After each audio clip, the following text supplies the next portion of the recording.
Previously on the Only Points podcast. To keep it very short, I like to be good vibes only. Big facts. Let's just say when, keep when, it at that. when you say a good vibes only, I can just picture you like beach shorts, shirtless, drinking a pina colada out of a pineapple under a shade. Well, I do have the beach next to me, so Big facts. big facts. You don't have to flex that hard. Yeah, but awesome. But yeah, All right, that's it for me. awesome. So, again, next topic is where we're gonna all get canceled. Hot So- takes only. Hot takes only. So get ready, get ready on your cancel. Start tweeting, you guys. Start the tweet storm. So, so here we go. So. Coming into the mind, I've actually touched this literally when I talked about mind. We wanted to bring up about depression, and especially again as entrepreneurs, I feel like a lot of people feel like we're alone, solopreneurs, right? And whether people are like supporting us, like you might want like all of a sudden decide, I want to get into credit. And then you tell your wife, you tell your family, and then next thing you know, they're like, what the hell are you talking about? Like, you can't do that shit. And then you start doing it, and then, you know, like, it's going to get lonely at times, right? Especially in the beginning, because you're like, I don't know what the fuck I'm doing and stuff like that. So when it comes to depression, we wanted to talk, do we believe in it? Does it exist? If it does exist, how do we deal with it, et cetera, et cetera? So Eddie Mercado, start us off. Do you believe depression exists? And if so, how do you deal with it? No, growing up, my parents never spoke about depression or anxiety. Which is something that we actually got to touch because, again, we got to remind people that the three of us are Mexican Americans, correct? Correct. Yeah. And we're all our parents are immigrants, correct? Also correct. Okay. It is a different Well, lifestyle. Actually, my dad was born in Texas, but Gotcha. no way. but Nice. still. But okay, so yeah, explain to me you growing up and about depression and how you managed it. Well, I mean, I was raised in the typical Mexican household where the mother is the Caretaker? caretaker, of course, and the father is the provider, The breadwinner. the breadwinner, correct? So I mean, my dad is my hero, Same here. Correct. and then I have one of my cousins who's one of my heroes, but I'm not gonna speak on him just yet. Yeah, I remember. Yeah, you met him. Yeah, I met him. Yeah. You met him in Mexico. Yeah, he's one of my cousins. He's my idol. So my father is my hero. My dad being a truck driver, it didn't matter when or what time. If he had to work at 6 a.m, my mother was up at 5:15 to make him his lunch, to make him his breakfast, to get his coffee ready. You know, I'm sorry to cut you off, but I think one of the things that we have the opportunity to do, and I've always wanted to do this, you guys. I want to record podcast episodes with our parents. With our parents. You know why? This is why. When I would grow up, my dad would take me to bed, put me to bed, and tell me a story about his life. And every single night, it was a completely different story. And it was amazing hearing from them. And I want to be able to have the power to record their stories so that way their legacy lives on. So I think we should really take the time to bring our parents, so our audience, especially here in America, gets to learn a different perspective of how it was to be Mexican American. And I'm sure anybody of you watching having immigrant parents, and especially Mexican parents, I'm pretty sure you guys will be able to relate so much to this, right? Because again, depression didn't exist, right? In your household, did it? Hold on. That was very touchy, bro. I'm tripping out right now. Yep. You already know how I am. Yeah. But yeah, so growing up, depression never really existed. Neither did anxiety. Yep. And it's actually something I actually spoke to my dad about a few days ago. I was in Mexico with my dad. I can't remember what we were doing. We were in the car, and actually no. We were he was dropping me off at the airport with my daughter to come here, And I literally told him, like, you know how mom is. I've never been able to open up to her because if I ever said, I'm feeling depressed or I'm feeling this, she'll be like, what the fuck you talking about? Like it was not a thing. Like get rid of that shit. Like, what are you talking about? Stop talking stupid nonsense. What is depression? Yeah, like I was speaking like aliens just fell out of the sky right now. Like It's actually kind of crazy because if you give it any form of life, if you believe it, correct. if you believe in it, if you give it attention, you basically give it life. So my parents never, what is depression? At least, well, depression does exist. I'm not going to say it doesn't. Same with anxiety, but anxiety stems from panic attacks. I have no idea. I mean, anxiety can stem from a lot of things. I'm not a psychologist. We're not doctors, psychologists. We're not medical professionals. Don't listen to us. But we're just Definitely. we're just giving you guys our perspective as entrepreneurs. As far as depression goes, I don't believe in depression long term. I believe in depression short term. Does that make sense? Yeah. So no chronic depression. no chronic depression. Well, that's a medical term. Yeah, it is. Big Correct. facts. It was in January when my best friend, my right arm, accused me of doing something I wouldn't ever do. And I'll go as far as to make my own medical term and say, I don't know if it's a real thing, but I hit like hyper depression where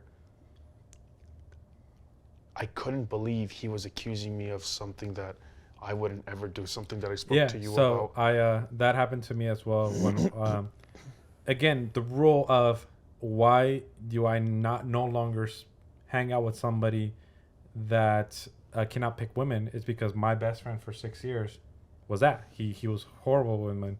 Every single time he ever tried to make a move, the girl, like, I'm not interested, bro. Like, and then all of a sudden he'll go depression lane. And I was always there for him, pay this guy's fucking his rent. I bought him food. I took him out to Vegas. But like, I've done everything for this person for 6 years. I did everything for him. I might as well have wiped his ass for him. This guy is older than me for like 5 years as well. Like, I might as well just done everything for this guy. For him. Mm. And then the one time my ex gave him some sort of attention, completely flipped back. As soon as he noticed that there was problems and instability in my relationship with her, completely made so many fucking lies. And it was not even I was not even hurt what she did. I got depressed for the fact that my best friend for 6 years did that to me. And that was the only time in my entire life I've ever experienced panic attacks and depression. I was just miserable for months. So it's the same thing. Like, how the fuck can you of all people accuse me of this shit? Okay, so because you shared that, I'll share mine. And it's not like, oh, you did it, so I'll do it too. No, none of that. So my best friend, my right arm, accused me of looking at his wife's ass. And no disrespect, but not my type. I think that's respectable. Obviously not my type. And I had just found out that one of the younger homies was actually working with him now, so he just joined the company. And I believe that the younger homie told my best friend, just mess with him, tell him something that will get under his skin. That will get under his skin. And if you want to get under my skin, that's probably the only way. So I'll go as far as to say that I hit like hyper depression, because at first I took it like a joke. I was like, nah, bro, it wasn't me. And then he goes, nah, like, I spoke to my wife about it and she felt you grazing over her behind. And I was like, there is no way this is happening right now. So I hit like hyper depression within, like, I couldn't stop thinking about it. And I text back very, very fast. I text multiple times. It's rare when I text massive paragraphs. So I was texting massive paragraphs. Didn't you mention earlier you hate fucking people sending you paragraphs? Yeah, I don't like it when people send me paragraphs. So if I'm doing something that I don't even like, you know what I mean? There's something wrong. There is something wrong. So I said, how could you believe this? You know I wouldn't ever do that. First of all, I went to your wedding, yada, yada, yada. And 4 hours later, I'm crashed out in my bed, taking a nap like at 4:30 p.m. That's not me. No. That's Not not at all. me. And Gems wakes up. I wake up and then Gems goes, "Bro, you okay?" So he noticed that something was off. Oh, if James is living there, this is recent. Yeah, just January. It was like the end of January, and it broke me because he knows when my birthday is. He didn't tell me happy birthday. He was supposed to be the best man at my wedding. No longer. The homie right here is gonna be the best man at my wedding, and yeah, so I got over it in like a week, but I guess even I challenge myself. Like, if I'm still talking about this, am I really, really over it? I'm not depressed about it. At the end of the day, I'm over it in the sense that, hey, you know what? Believe whatever you want, because he actually ended up reaching out about a month and a half later, which he reached out like 3 weeks ago, and he's like, yeah, but if we can just like forget about that. And again, I told him, well, how you been? And I was like, oh, well, my birthday was 3 weeks ago, and I went to go visit my parents out there in Mexico because it was one of my dad's dreams to spend my birthday with him, and he skipped from telling me happy birthday again. And I'm like, oh, okay then. So perfectly fine, I'm over that. But as far as like depression goes, nah, I don't what's the word? I don't flirt with the idea of depression. If you believe in depression, really, really think about how difficult your life is. Really think about how difficult. Correct. Right. Think about how difficult you believe your life is when we, us Americans, have it so easy. So I wasn't raised to believe in depression. Yeah.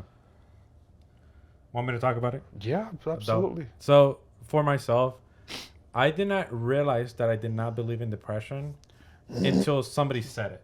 Until somebody told me, like, I don't believe in depression. I was like, what the fuck? Myself as well. So, like, what do you mean? How recent was this, or when was this? Recently, not a few months ago. I think I know you don't like talking about this person, but even Andrew Tate brought this up at one podcast. Yeah. And then I heard other people say it. And then I was like, and then I realized, like, holy shit, I shared the same view. And I just didn't realize that I did.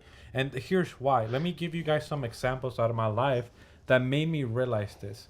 Again, first of all, growing up Mexican-American, first generation, the pressure is on for you to succeed. Your parents immigrated from a land far away to give you a better life. Like, bitch, you do not have excuses to not succeed, right? So you can't afford to mess up. You cannot afford to mess up. So when you have all this pressure on you, there's no like the last thing your parents are gonna like, dude, I escaped communism. I escaped the hell. I escaped whatever land they're coming from. For you to not make it just because you don't. Because you feel a little sad, like like that's the last thing they're gonna want to hear, right? Yeah. So Right, I understand that. So I get that, right? So I get that as coming from family from immigrants. I actually want to add my mom only went to 8th grade. My dad only went to school to 6th grade. But the stories that they tell me, they're treacherous stories of what they tell me, like what it took just for them to get to school. Dude, oh my goodness! I had to. You ready for this? Then you want me to start talking? I had to walk 7 miles. I had to climb 3 hills. Kill 3 tigers a day. I had to swim a 1/4 mile. I had to wrestle tigers, that kind of stuff. And it's like, I'm just like, to earn my breakfast. Yeah. And I'm like, damn, maybe you really shouldn't be going to school then. Yeah. No, but it normally is like, oh, it was like in El Rancho, it was like, right. It really was like, oh, we would get picked up, we would drive in the back of a truck. It was a bumpy ride, and then we had to walk like 1.5 miles just to get to school, and it was always barefoot, or it was like, or it was or it was like, oh, passed down shoes from like your La ropa que te traen de los Estados Unidos. Yeah. Oh my goodness. So it's when those are your roots, I mean, the last thing you're That's thinking that's why that's why that's why I don't feel the need to go out and have the brand new Jordans. I don't feel the need to Right. have the Louis Vuitton or all the designers. And it's actually kind of funny because again, guys, we're right off the strip. We're in a super nice suite at the Cosmopolitan with the fountain view of the Bellagio. Like all these designer stores are around us. All these stores are on the first floor. There's shopping malls everywhere. We have money to buy all these things, but And I have like I last time I was here, I was down there shopping myself. I bought myself $1,000 shoes. one pair or what I bought 2 pairs. They were both 1,200 each. each So you spend like 2,400, 2,500 plus. on things that I'm gonna be stepping on, like that. It's ridiculous, but at the same time, It's a huge flex. not. I don't even care about the flex. They're the nicest pair of shoes I've ever bought in. Like holy shit, they're durable. That's fuck. So they're durable. Are they Yeah. comfortable? They're comfortable. They're durable. They feel great. And they look good. So even like for example, these loafers that I'm wearing, I bought them in Mexico. The fucking skin on this is fucking amazing. The leather? Bro. Yeah, dude, it's great. It's like, and people have given me so much compliments. It brought attention. I think it's fucking dope at the same time. But yeah, no, I mean like this is just recent though. Like we've been grinding it out for a few years, and And I feel just like that's what it recently- takes. I'm not gonna do any of those purchases until I, as I always say, earn it. Right. So if I haven't bought it, I haven't earned it. Correct. So let me go back because we went a Depression. little bit off topic right now. So Depression. depression lane. So here we go. So me growing up with parents that literally what Eddie just mentioned have struggled their entire lives. Just to give you an example, let me go with my mother because she had it worse, I think, than my father. My father, school wise, I think he went up to 9th grade. My mom didn't even finish elementary school. So my mother was born in south of Guadalajara, Mexico, to a father who is extremely machista. Oh. If you guys don't know what machista means, that he Okay. is very alpha male, and just like think of the most alpha male that you can think of in your head, and how In a toxic way. in the most toxic way possible. So back then there was no ultrasound. You did not know if you were having a boy or girl until they popped out. So my mother was the first woman of her brothers and sisters. She has an older brother, and then it was her, I believe. I think, or 2 brothers, then her. I can't remember. However, she has 12 brothers and siblings, a lot. So when my grandfather found out that when my mom was born, she was a woman, the nurse gave it to him, gave my mother to him in his arms and said, "Congratulations, you have a baby girl." He threw her out of the hospital as a newborn, out into the fucking floor, and said, "I don't want a fucking woman in my house." Wow. That bad? That bad. Okay? So, Well, let me say you came out great. okay, here's that. Dark humor. So, at the age of 5, my mother had to start working. My mom, at the age of 5, early in the morning before the sun rays, she had to walk over a mile to the, ¿cómo se llaman? To get grain or some shit. I can't remember what it Corn? was. Corn or some shit. She had to go pick up shit and come back walking to the house. 5 years old. My daughter's 8. I will not let her leave the house, right? So she had these responsibilities already at the age of 5. She has to start working and producing money for the family. There was no electricity in the house. There was no plumbing. There was no, like, it's in the middle of nowhere. And this is why she also is scared of pets. I bought my daughter a snake for her birthday on her 7th birthday. My mom freaked out because growing up, when you saw a snake, you would die. Yep. Right? So she's scared of wolves, snakes, animals, tarantulas, scorpions. Because guess what? When you woke up, you could have been faced with a scorpion as soon as you woke up. Like, it's like hard life, right? Again, you're in the middle of nowhere. Because she was the oldest woman, her responsibility as a sister to all her brothers and sisters was to take care of them. So much so when I started meeting my family when I was a kid, like I was 8, 10 years old, I met one of my uncles for the first time, and I was so thrown off because when he greeted my mom, he'll be like, "Mom, welcome back." Hug her, kissed her, and everything. And I was like, "Mom, what the fuck is this guy? Like, I've never met. I don't know who this guy is." He's like he's of more age than yeah, your mother. Right. So my mom was like, what, 40 something? He was like 30, mid 30s, and then I was like 10 years old. I was like, what the hell is this? Turns out, because my mom was the oldest female out of them, her responsibility was to make sure that they all were fed. She cooked, she cleaned after them, she picked them, like took them to school. Like she was their mom for them, while my grandpa and her mom worked, right? So at all her life, all her childhood was taking care of kids. So guess what? She didn't want to have that many kids. That's why there's only me and my sister.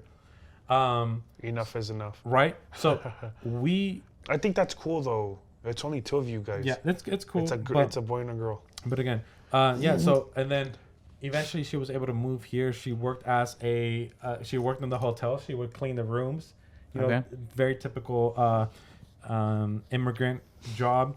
And yeah, so she's had this, again, a father as a machista, beat them if you looked at him wrong, if you responded right, un chingadazo, like fuck, you will get smacked. Does that ring a bell? What do you mean? If somebody looks at me wrong or does something stupid. No, I'm just kidding. So like it was very toxic environment. So okay, all that life, and then I come here in my life, and then I go, I'm having a bad day. I don't feel good. I'm a little depressed. You tell that woman you're depressed, it's like, are you fucking kidding me right now? Yeah. And I understand. I understand. I get it. And this is why growing up, you guys, feeling depressed was not a luxury that we had. Yeah, no. Right? It was just not a thing. So that didn't exist within our family and culture. So eventually, so again, growing up, that was not a thing. I could not talk to my parents about feelings. I could not tell them how, I couldn't express myself. Can't relate. So again, you guys, like, it was, and it's not good. I do realize that, but here's the thing that it helped me out with. It helped me handle situations better, and let me explain to you why. One of the biggest times where I did feel depressed was with my baby mama. My relationship with my baby mama. I gotta be careful with this because I don't want to talk bad about the mother of my child. I respect her, and she's a changed woman, right? So let me just tell from my experience. Again, it was a very toxic relationship.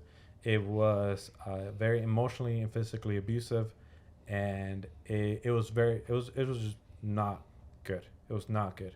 I stayed in that relationship longer than I needed to because of my daughter, and I felt back in the day, my daughter taught me that the parents are supposed to stay together because that was their ideology, and I decided to do that for almost 4 years. Unfortunately, I eventually learned like that's not the way to go. So, after breaking up with my baby mama, I took my daughter, I moved back in with my parents, and I've mentioned this in the podcast before, like eventually this huge like burden got lifted out of my shoulders, and I was super happy, very, very happy from the outside. But there was a part of me in my heart that was depressed. It was sad, and there was times where I just, like I sat there and I was like, man, I especially when I laid down next to my daughter and I hugged her, kissed her, but there was like this sensation that there was something missing, because there was her mom was missing, and it got to me. It got me a little sad and depressed before every single time I go to bed and go to sleep, until one time I realized, why have I never cried about this? Like I'm wondering, like, why hasn't it gotten me? Like, has it not hit me? Like, am I missing something? Am I fucking? Is there something wrong with me? Like, and then and I was like, like I was just thinking about it, like feeling a little depressed and sad, and then all of a sudden, like 2 seconds later, I completely snapped out. I'm just like, what the fuck am I doing? Why am I sitting here feeling sorry for myself? No, you were trying to figure out on why you should cry.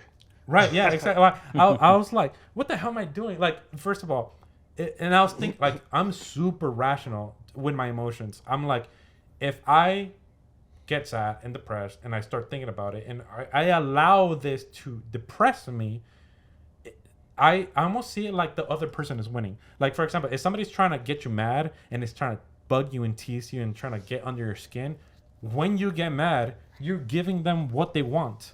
Like, you're allowing yourself to fucking be taking over and controlling. And actually, one of the I've read the 48 Laws of Power. One of them is controlling people's emotions. When you control people's emotions, you're controlling them, and so you should not allow people to get under your skin. You should not allow people to control you. So I feel like depression is a feeling, and it's okay to feel it, but do not allow it to control you. Right? Yeah. So when you allow depression to control you and be and identify and you identify as someone depressed or something, like, you're allowing it to control you. And I was sitting there, I was like, okay, first of all, how does this benefit my daughter? Like, I'm not, me feeling sorry for myself is not going to benefit her in any way, shape, or form. It's not going to benefit me. I'm wasting my time. I got better things to do. Like, suck it up. Hey, Eddie, you put yourself in this situation. It is what it is. Learn from it and don't repeat it, and fucking succeed and show yourself and everybody you love that you're still going to make it no matter what. Imagine being the doctor or the psychologist that prescribes that diagnoses you as having chronic depression. How stupid on both parties. Right. How stupid on both parties. Yeah. So but again, my take is, hey man, if you're listening to this, I'm not a doctor, I'm not a psychologist. Just because my brain works this way because of my previous experiences, that doesn't mean that you lived your life this way, so your brain didn't develop this way. And yes, you might have depression and you feel like you may identify with it, but I'm here to tell you, like, you can choose not to. You can choose to literally decide, like, I don't need to live this way. I can choose to be like, you know what? I'm going to smile and move forward and live my life with whatever happened in the past. It happened. I can't change anything about it, but learn from it and move forward with it. Right? So what happened, the other example was, I already gave it with my best friend who completely lied for me. And what did I do? At the end of the day, yes, I went through this depression lane for a few months, but at the end of the day, now I can say that I learned from it. And it's almost like I'm glad that it happened, because now I know, like, who I need to value in my life. Who do I need to allow in my life? And this is why I say I have a rule. If you cannot pick up women, you're not my friend. I'm sorry. It is what it is, because their mentality, people's mentality is so important. If you can pick up women, and if you are super self-confidence in yourself, you will have an abundance mentality and a mentality like, why will I ruin my best friend's relationship with my best friend when I get pussy all the time, right? Like, why would I ruin it for something that there's so much abundance for, right? But when you don't get that, when you are not self-confident in yourself and you can't pull women, you would do anything, right? As a man has the power to destroy. So if you want, you would backstab me any second as soon as you get a little bit of tension, a little bit of, like, caricias. So I'm not gonna risk it. I'm not gonna risk you fucking whatever we have. We might have fucking business together. We might have all this together. I'm not. Yeah, no. You know, fuck it. I'm gonna only focus with people who are confident, ruthless, that are like men, and they are who they say they are. Rules are rules for a reason. So correct. That is my take on depression. Again, you don't have to agree with it. It's just my life. It is what I've experienced, and this is what works for me.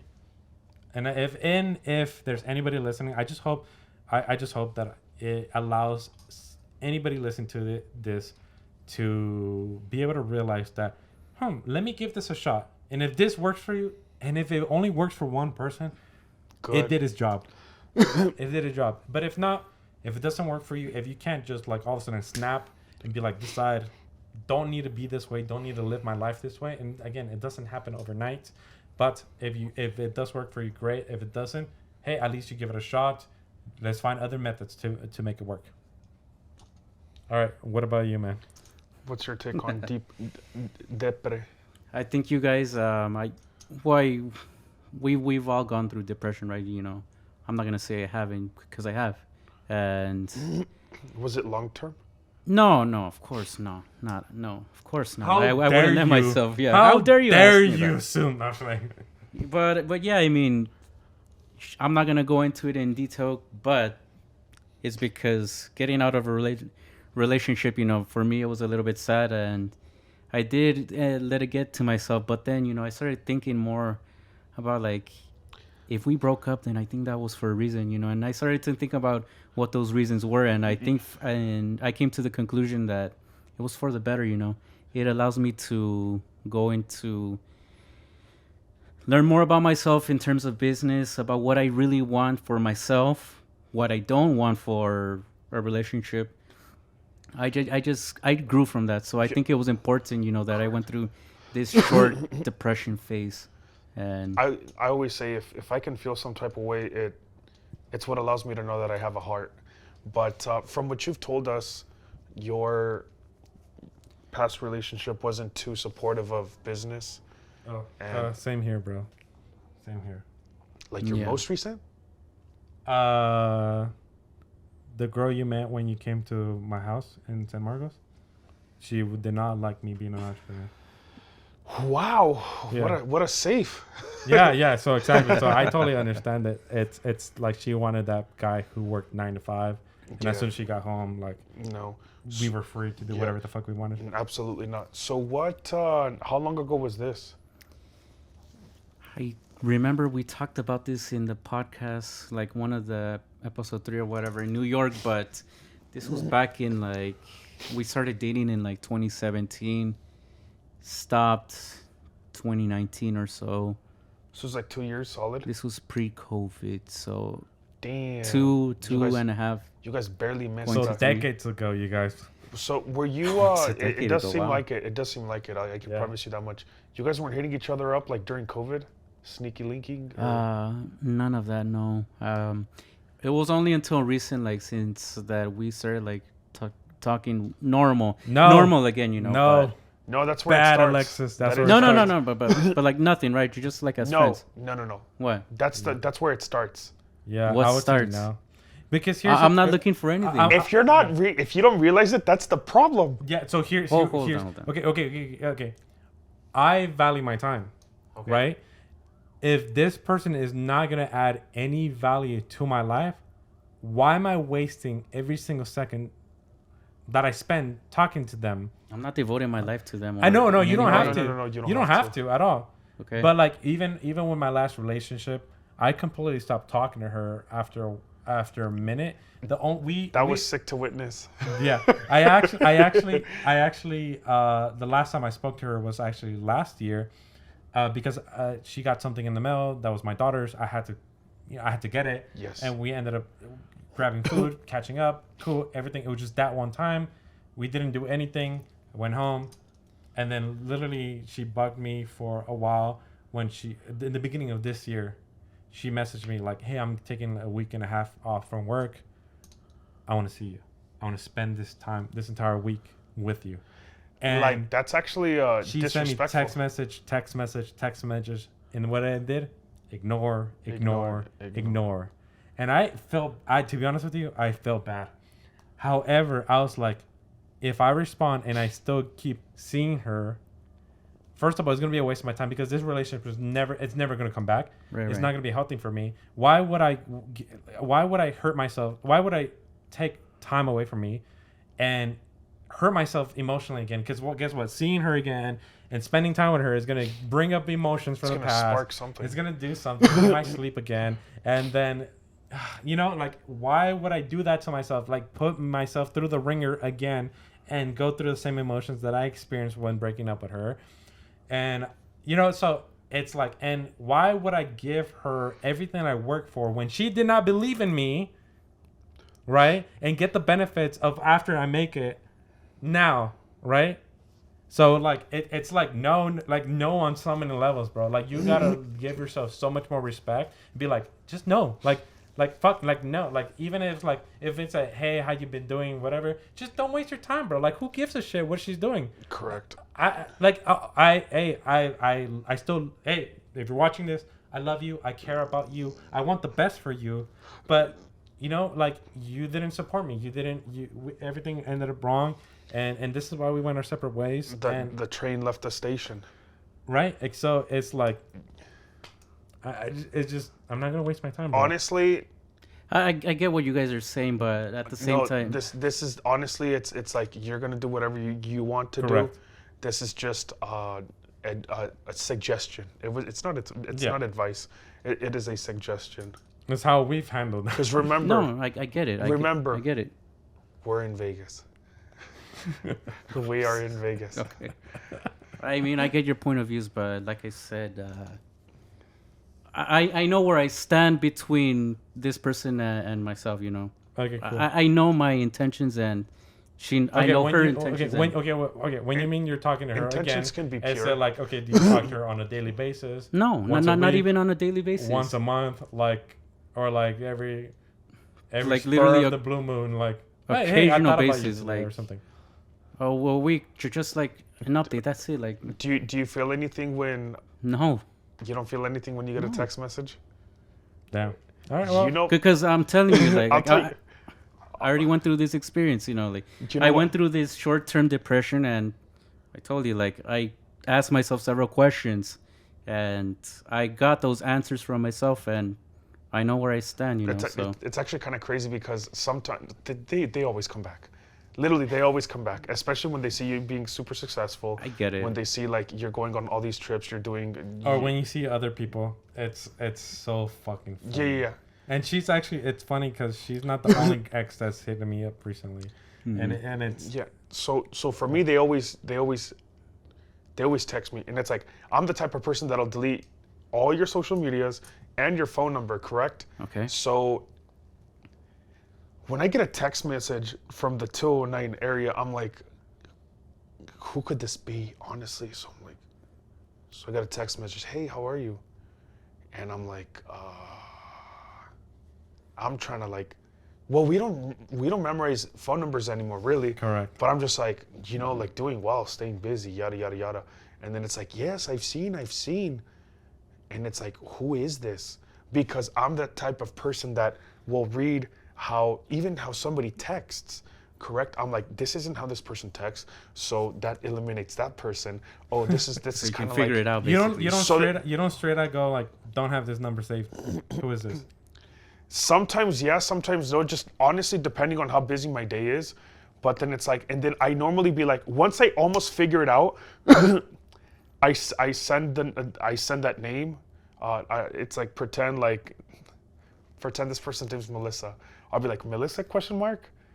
And then it's like 4 out of 5 times it was yeah, why do you ask? And it's like, oh, I honestly didn't even have your number saved.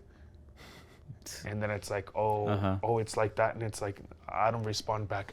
I know they're burning. I know. And then it's like, of course, it's like, since I learned about like the do not disturb, I'm like, wow, this is power, really. This really is.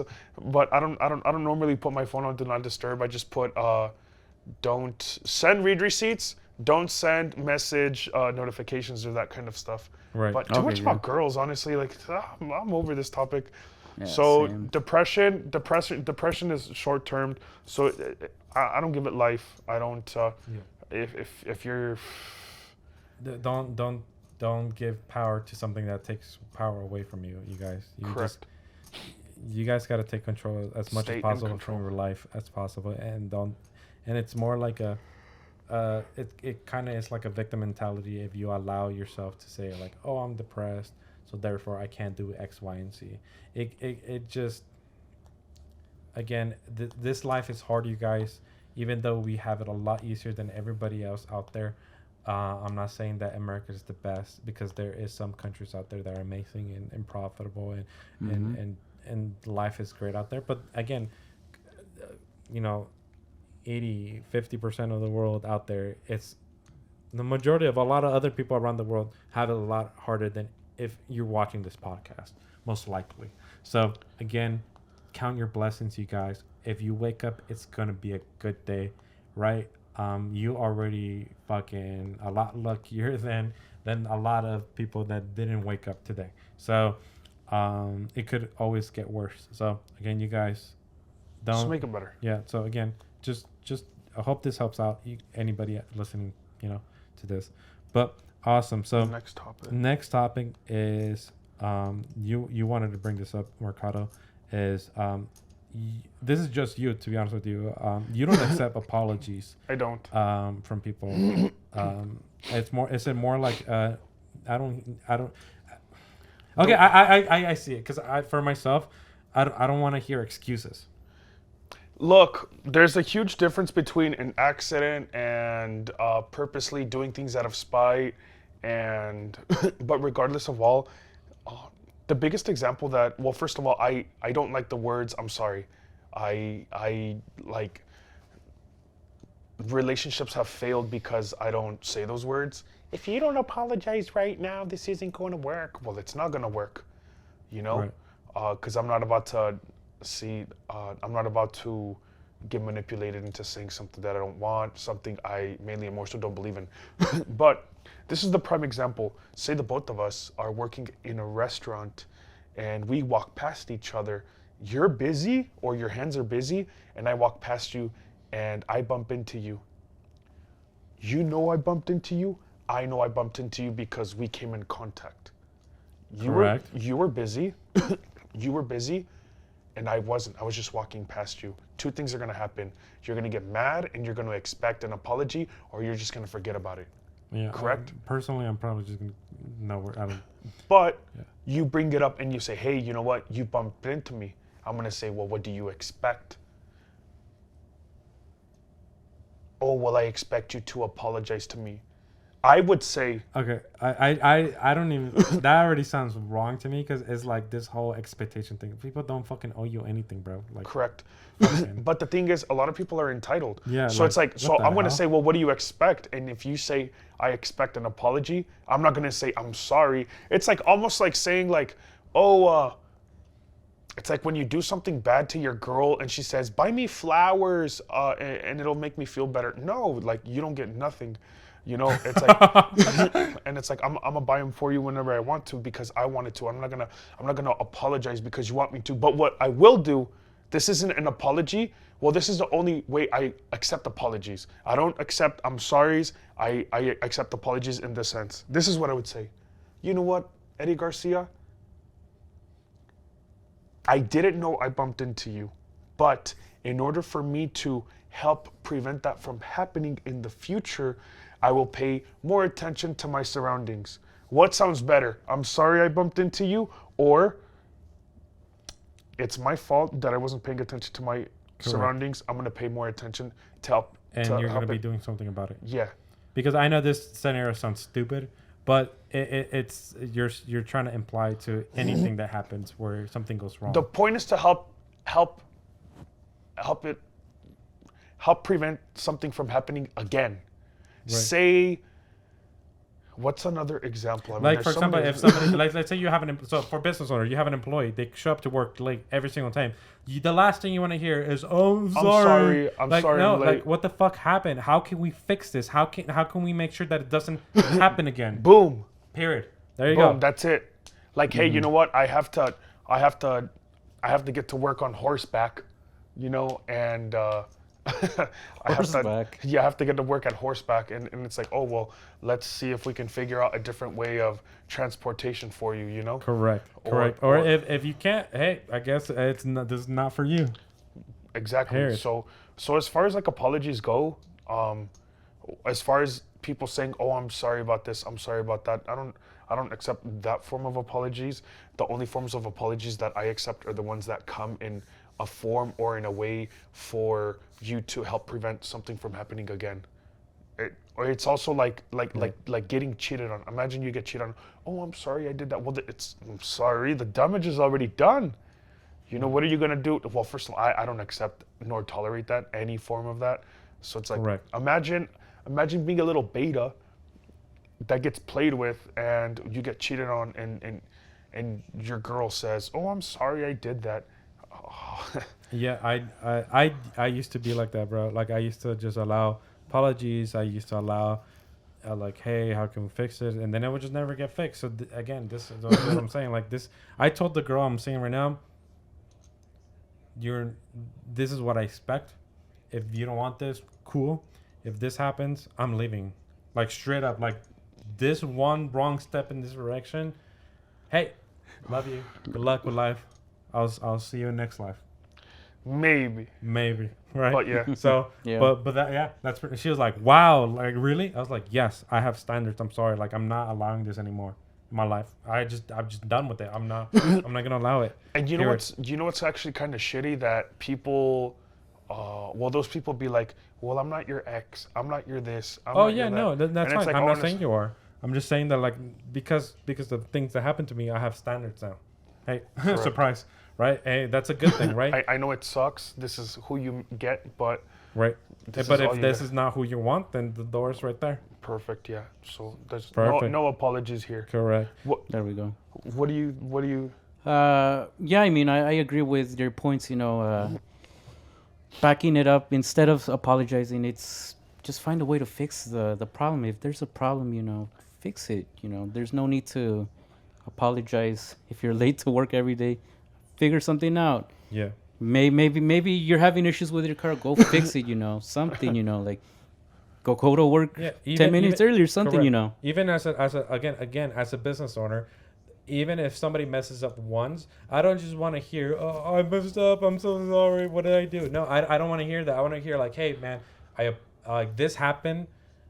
It was completely out of my control. However, this is what I did to be able to fix it. Correct. And Yeah. this is what I'm doing to implement that it will never happen again."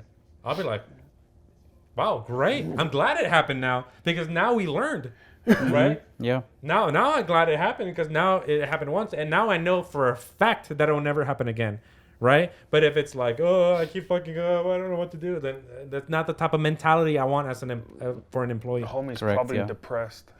Homely has depression, so no bueno. Okay, perfect. Next topic is how to earn respect.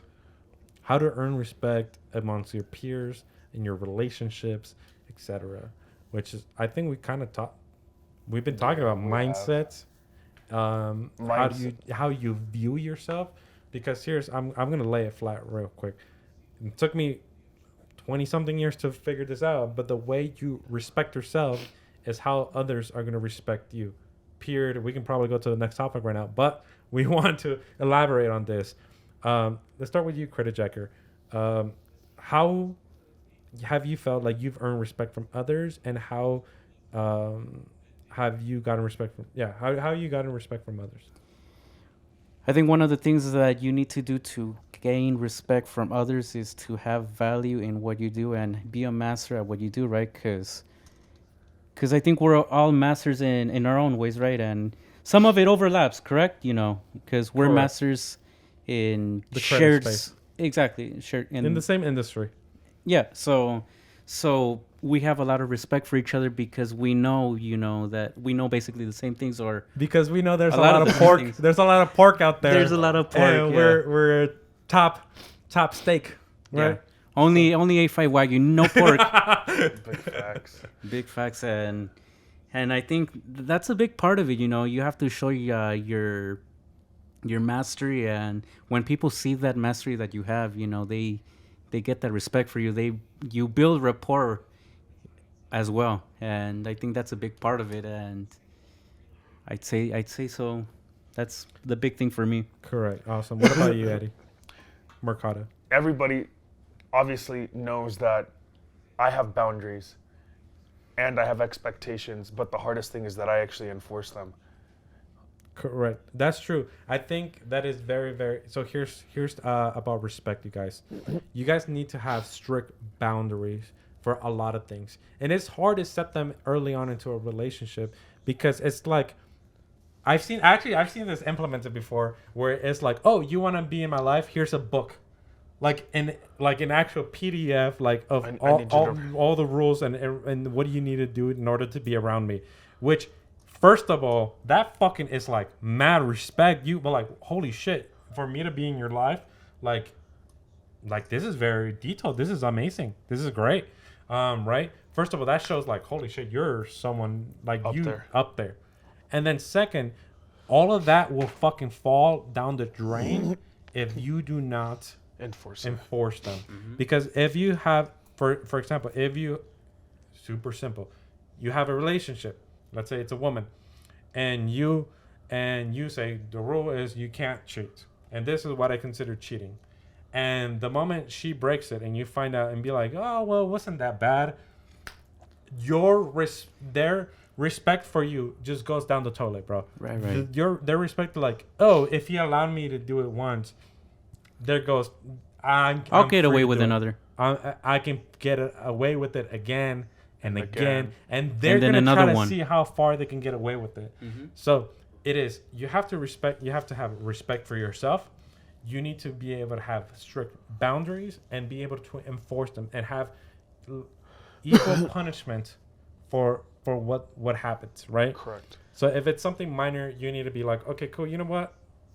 I'm not going to see you for the next week, 2 weeks, or whatever it may be. Or like, hey, you're losing this. Or whatever it may be. Like, again, you need to have strict boundaries. And it's hard. Like, you got to really sit down there and literally think about it and write these down.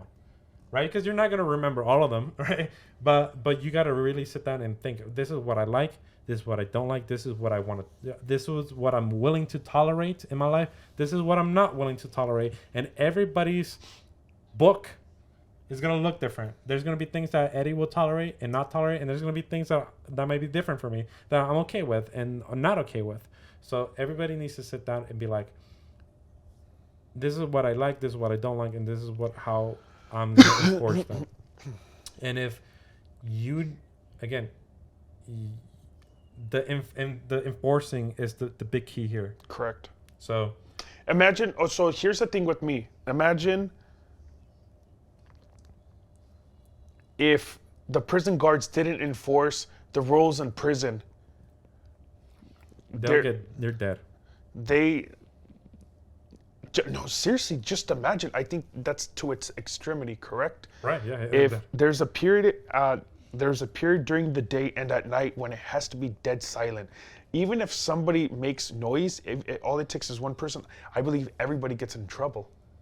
Imagine. I've never been in prison, so I don't know, but I probably watch too much movies. But it's like, imagine what's going to happen to that person when they go to like recess or they're getting recess. Yeah, you know what I mean? Recess or group hug in the shower. I don't know. Something's going to happen, because everybody's getting punished as a group, and it had nothing to do with everyone else except that person. Right. Imagine if the prison guards didn't enforce the rules or the laws in prisons. Really, what's the point? When they try to enforce anything else, they'll be seen as jokes. Yeah, they're gonna be, oh, you need to walk in a straight path. You need to 1 foot right in front of the other. Like, if hands in your pockets at all times, or hands above your head the entire time when you're walking through the halls, or something of that nature, you're gonna get capped on. You're gonna get clowned on if you don't enforce your expectations or your boundaries. Like, these things exist for a reason. Correct. At least that's for me. So that's how I earn my respect. And in case you guys don't know, to get the approval for me, it's 5-star Michelin stuff, bro. So if you get the Eddie Mercado approval, it's harder to get than a Michelin star, you guys. just saying. Big facts. Just saying. So this is who I surround myself with, right? People who have really high expectations about themselves. It was dope. Like last time, how I think we spoke about this on the other podcast, how it's like I wasn't there, but it was you, Wes, Gems, and someone else were like, Bro, all of us met because of Eddie. Oh yeah. So yeah, we talked about this in another podcast where we all went out. You were, I don't know where you were. I had just came back from Mexico. I think you were home or something like that. I had just came back from. I remember I had just came back from Mexico. I missed Thunder and Storm, and I was like, you know what? You guys go ahead and go out. I'm gonna spend the time with my babies. Yeah, and we were about everybody was sitting. We were like, holy shit, we all met because of Eddie, and for some reason he likes us. So, so all right. So I was like, shit, we have not been fucking blacklisted out of his life. We're doing something good for some reason. I don't know what's going on, but there you go. But That's yeah, how I earn my respect. How do you earn your respect? same way. So again, this was for me such a difficult topic or difficult thing in my life, especially in relationships. Like I said, I've been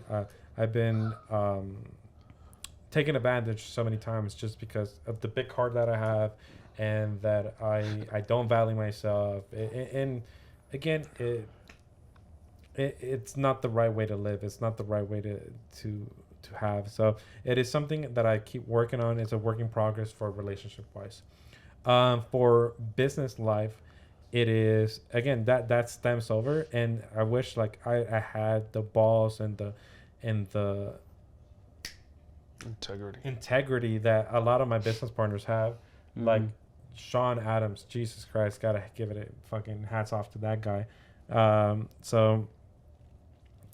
Demands respect, the way you speak to him, the way you talk to him, the timing, everything, right? And thankfully I have also you in my life, Mercado, that you've shown me like, holy shit, yeah, this is, I respect that person. So, and let me see what he's doing right, and that's what I want. And Leslie, in the last year, I hope like you've been noticeable different on how I carry myself, how I dress, how I talk, who I spend time with, and how I've been able to scale my business because I demand the respect from my employees, and et cetera, et cetera.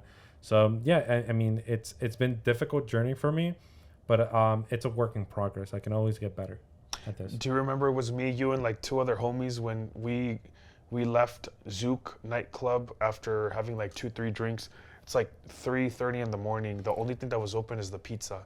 A group of I know where you're going with this. I don't even remember who we were with, but it was you and I. It was me.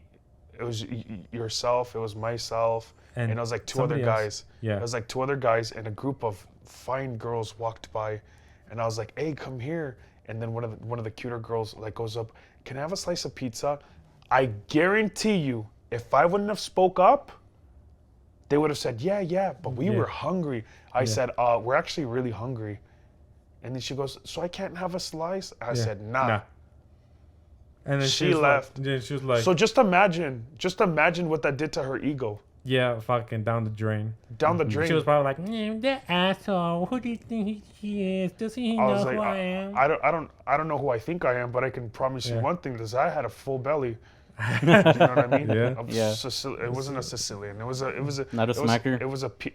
Well, smacking for sure. It was good. After like not eating, having a few drinks, it's like fuck. It's like 3 o'clock in the morning. It's the only thing that was available, and it's like literally right there. Yep. Low key. Okay, so here's the thing. To me, it's so dumb to pay. This is so dumb. The pizza was $42.50. Right. How do you remember that? I remember so many things. You remember the smallest of details. Yeah, it was $42.50, and I was like, you could be making this up. I have no fucking idea. We're gonna go back, and we're gonna see inflation, bro. Inflation. So the pizza was $42.50, and I'm like, bruh, there's no way, right? Because last week when we were in LA, I ordered 4 pizzas from Domino's. Right. Of course, they were mediums. It was like $31.48. You know? Yeah. So I was like, how do I get 4 pizzas less than 42, right? Versus 1 pizza. But anyways, I remember everything. I remember details. Like I remember details, conversation exchanges, that kind of stuff. But yeah, awesome. All right, next one. Topic. Second to last topic, you guys, is about proving your hustle. Right, proving on what you're good at, proving. Oh, I already got a great answer to this. Yeah. Perfect. All right, Mercado, go. All right, so to one of our guests that we're gonna have here real soon, obviously Mo, CEO of Capital Ecom, I fucking told this guy, I was like, I've followed you for 5 to 7 years. I was about to say years, probably. Yeah, Since, 5 to 7 years. He's a pioneer for drop shipping or in the e-com space, I remember. And I followed him from when he was in Miami, then he moved to LA, he ended up in Vegas. And this wasn't planned, right? So the topic is prove your hustle. I told him, I was like, hey, like you've been an idol. Like you've been one of my idols. Like I followed you. Though I do have to admit, like you're weird. You're like a little weird because you're just too nice. The first time I've ever seen him mad, I'm not gonna share that. If he can say it if he wants, but I've never really seen him mad, nor yell. But it was pretty cool the first time I got to see him yell, and it was for the dumbest reasons. what? I've never seen him mad. He's so No, nice. He's so genuine. nice. He's I'm so like, bro. chill. I told him, I was like, bro, you're weird as shit. He's like, why, bro? Why? I was like, I've never seen you mad. But anyways, prove your hustle. I'm working with him now. Somebody I looked up to, somebody I have looked up to for 5+ years. I work with now side by side. That's how I proved my hustle. I worked so hard. I work with one of my. I work side by side. Matter of fact, tomorrow I'm moving into his office, and I have a key Oh, to his shit, you office are? in my pocket. Yeah. That's dope, huh? You didn't even tell me that. Update. I didn't Update. even know that either. Yeah. Update. You There you didn't know go. that? No. Yeah. So yeah, I'm not a part of Capital Ecom, but I'm definitely working alongside them, and I earned a seat at the table for sure. So Sick. That's awesome, man. so that's dope. Congratulations on that. Thank you. So you're yeah, gonna work under his company, or I have my own company, but when it comes to Amazon FBA store managements, I am going to be the head. And if you guys, I tell everybody, not to brag, I'm the one that's causing the most disruption because I've put so many people on Amazon FBA. I put so many people on travel hacking. I've a just ginormous amount of disruption since I moved out here to like Las Vegas. big facts. Big Yeah. facts. Let's Dude, go. yeah, crazy. Everybody in the last year, bro. We've been Have fucking killing it. have glowed. Yep. It's crazy. It's crazy how both you and I have been just progressed insane amount in the last year. And this guy over here still lagging his mentorship. I know, bro. I'm bringing a whip next time. you're bringing a Por whip. la oreja, way. Come on. Yeah. It's not. It's just the thing is, it takes a lot of work and like I know it does. it but does, gotta get it but done. no, it will get done. No It's just like excuses. I'm not making excuses. I'm just saying that it's taking longer than I thought. You need a that's the reality deadline. of it. Okay, so Yeah, here's the you thing need a with me. deadline. You need a deadline. That's what we will enforce on you. Even if it's 2.5, 3, even if it's 6 months, you need a deadline. And I'm not saying that I want you to tell me what your deadline is this time, but the next time that we see you, next time we record a podcast, next time we see you, whether it could be like text message, we need a deadline. Yep, we need a deadline.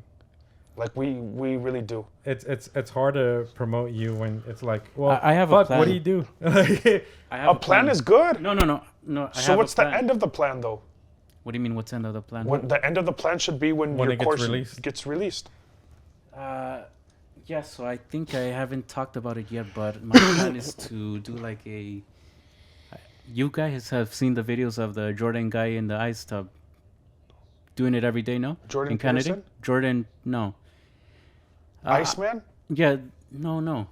This Jordan guy, he basically gets into an ice tub every single day in the morning in Canada. The With the cold beanie. plunging. And With the beanie, Yeah, yeah, I know who that you're guy. talking So about. Yeah, cold yeah. plunging. So cold plunging, yeah, in the ice tub. And what I'm getting at is that I kind of want to follow a similar model, but specifically for credit. And I want to kind of do like this growth engagement kind of like plan, similar to what he's doing, but in my own twist. Like life in the day on a day-to-day basis. No, like let's just say credit tips, right? Like I'm compiling a list of like reels, in other words, that I want to do, TikToks, and I kind of want to model it around it because those kind of the thing that he's doing, I think it's going very well, and I think I can pull out the same thing in terms of credit Except tips / hacks, better. Except better.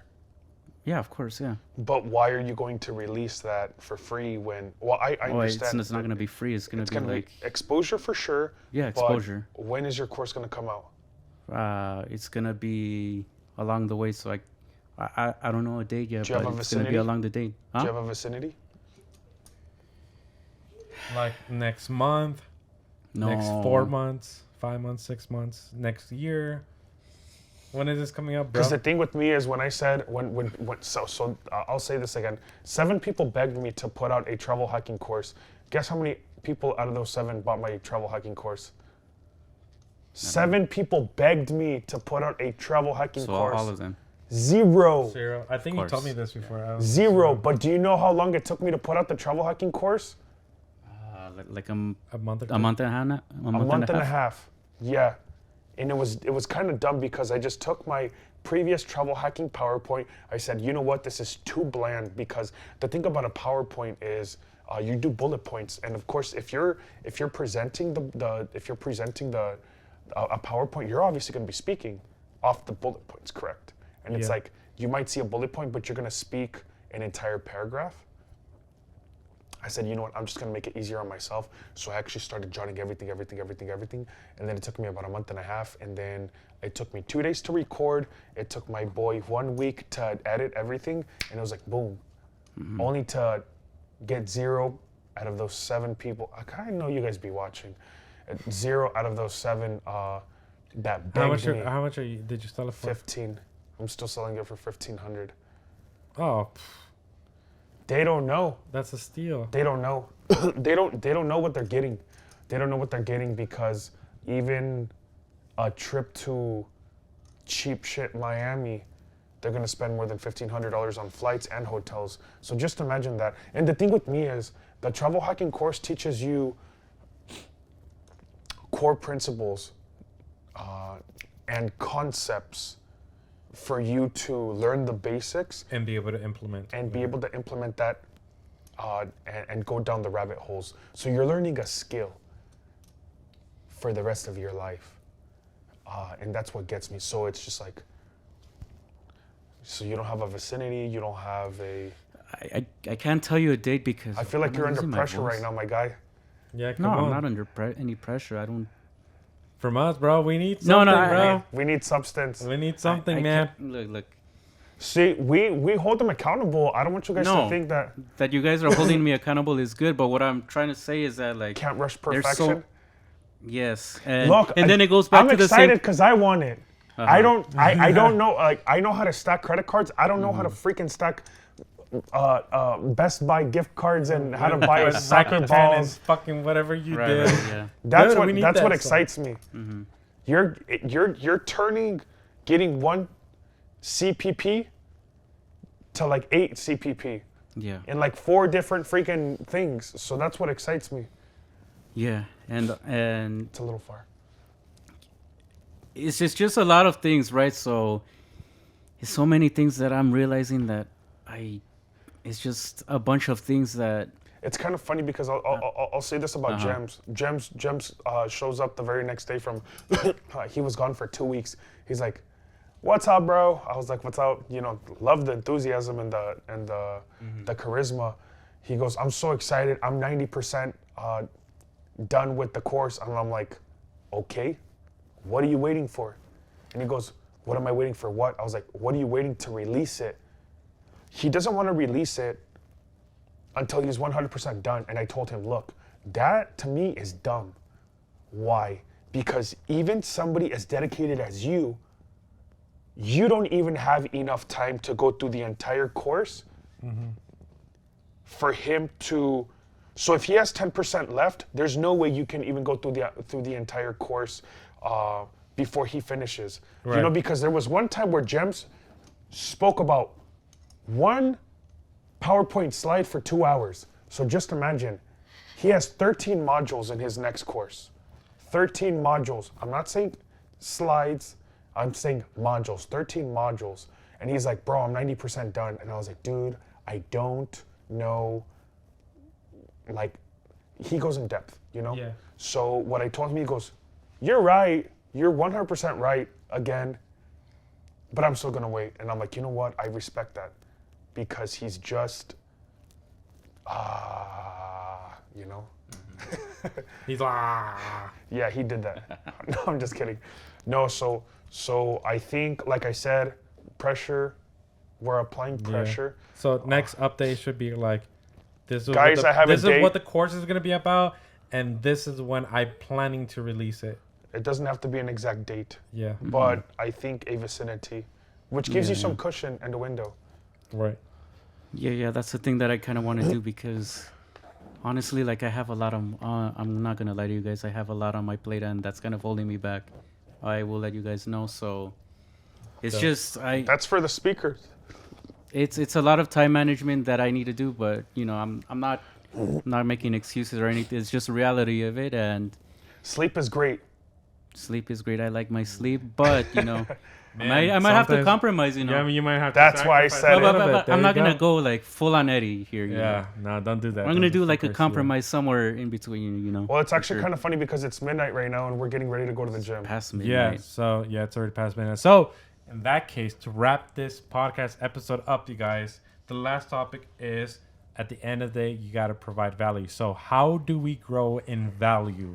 Okay, and this is something that might be a touchy subject for some people because people don't realize that in order to get paid more money, you need to acquire more value. The CEOs, to top people getting paid a shit ton of money is because they provide more value. That doesn't mean that if you're getting paid like minimum wage, doesn't mean that you don't have much value. Like you're not valuable. I'm not saying that you are not valuable as a person, but you're not bringing that much value to the marketplace. So Alexis, actually, how do you provide or how do you grow in value? There's many ways to grow in value. You know, you can take a look at the approach that you always want to be learning, and one of the ways that you can learn is you can have mentors. You know, you can't be a professional at the very start. You always have to start from the bottom. You might know Always a a few student. things, and All professionals were students at one point. they were apprentices at one point, and I like that you word. need a mentor to guide you through things that you might think you know, but in reality you don't know because your master has been through that, and that's one of the ways, you know, your mentor can guide you. If you don't want a mentor, you know, read books. Right. There's a lot of books that Eddie can tell you that he's learned about, and it's helping, whether it's on mindset, business strategies, etc. You always have to be learning in some form of way, and Absolutely. that's it. You know, always got to be learning. Awesome. For myself, you guys, so I believe I've talked about this a few times in a podcast, but what everybody needs to do sitting down, especially when they're younger and you don't know where to go in life, you don't know what you want to do.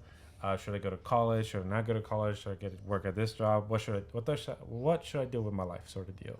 Is that you need to sit down and evaluate yourself. Like, what are your skills and talents, and what are you good at? What are you not good at? And see yourself like almost like someone playing a video game and try to. Everybody has those statistics, and then try to expand on every single statistic Right. possible. Right. So gotta learn like.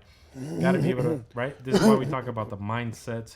This is why it's so important as an entrepreneur to have your brain, your mindset right, to be able to focus and to be able to be laser focused on what you're trying to do. So to grow in value, again, sit down, think about what skills you currently have.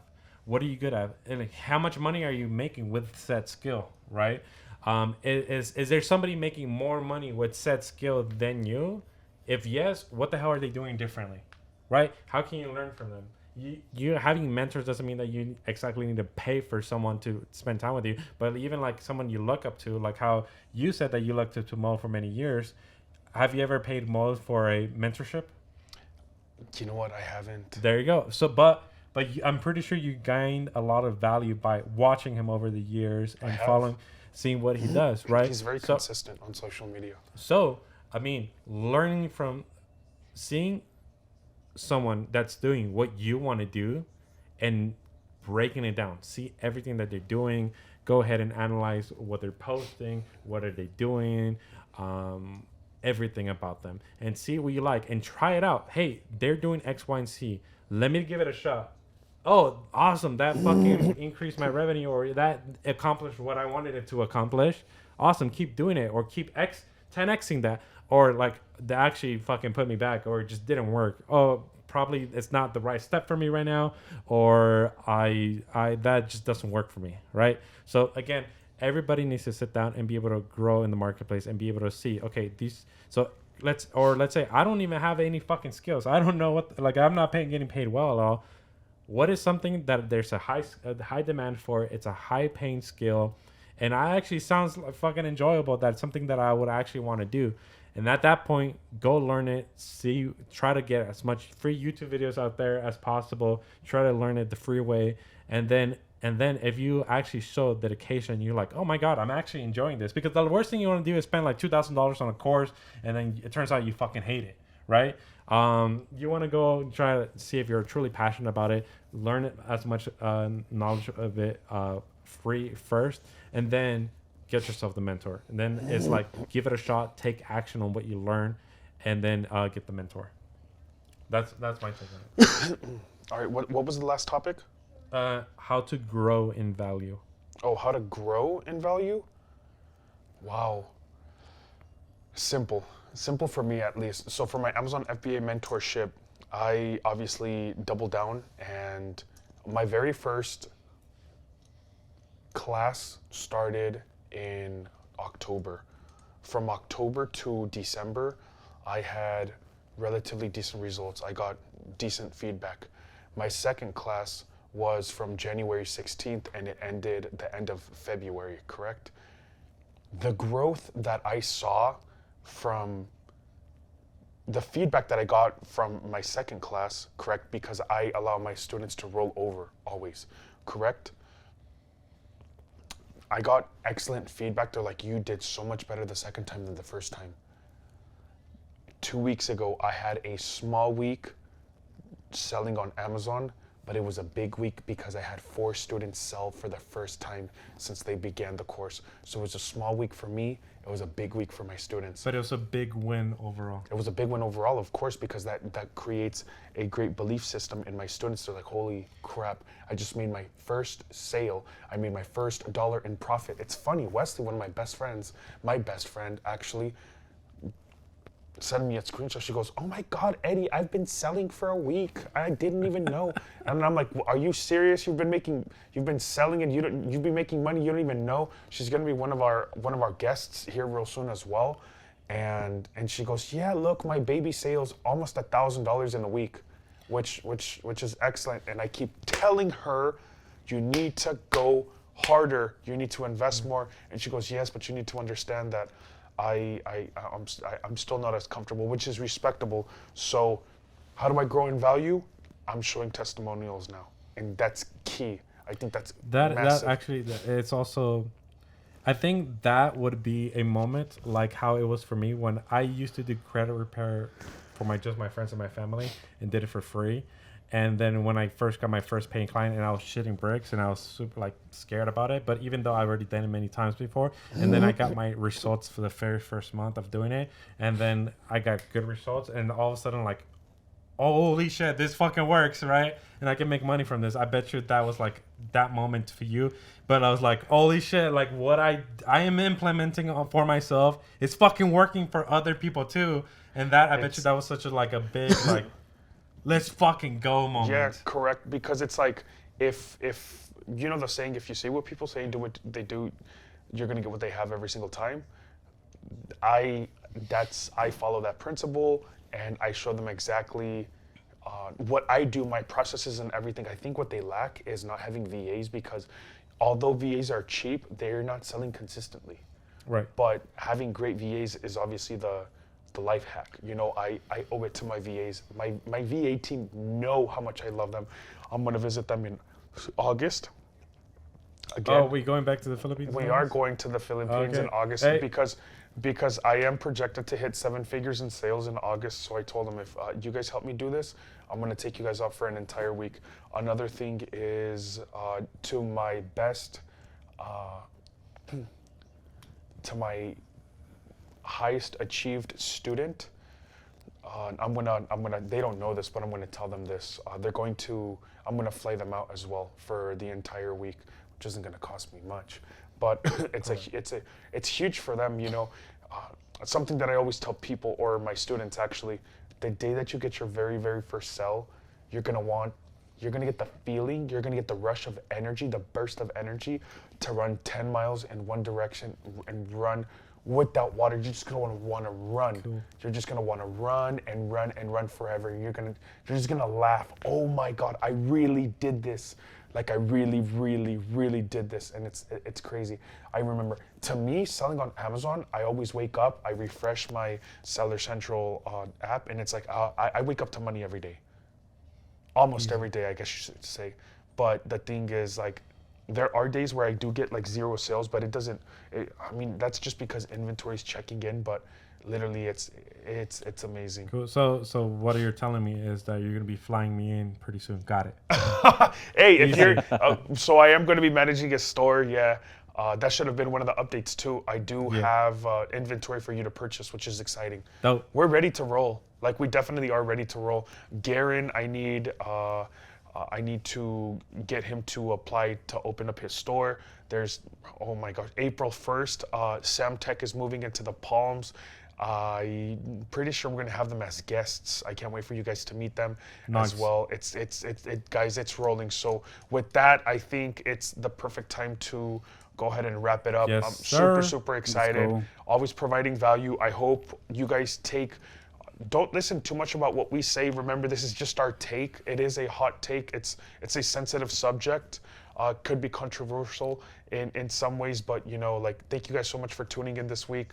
We love you guys so much. Thank you guys for the support. Catch you guys next Thursday at 2 p.m. as PST. always. PST. Thank you guys so much. Have a good night. See ya. Peace. Signing out.